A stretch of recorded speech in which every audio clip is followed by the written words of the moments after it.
क्रांती news, आवाज सर्वसामान्यांचा। आभोना कनाशी रस्त्यावर दुचाकी स्वाराचा भीषण अपघात, एक कार एक गंभीर जखमी।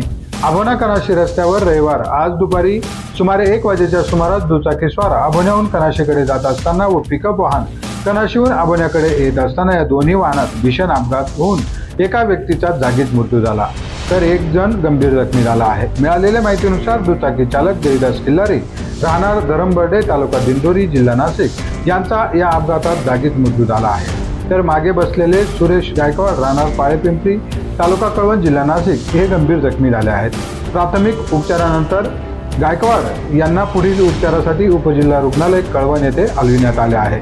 घटनेची माहिती मिळताच स्थानिक नागरिकांनी मदत कार्य करत जखमींना तात्काळ रुग्णालयात दाखल केले। या अपघाताच्या घटनेनंतर पिकअप वाहन चालक फरार असून आभोना पोलीस ठाण्याच्या सहाय्यक पोलीस निरीक्षक योगिता कोकाटे यांच्या मार्गदर्शनाखाली या अपघाताचा पुढील तपास सुरू आहे।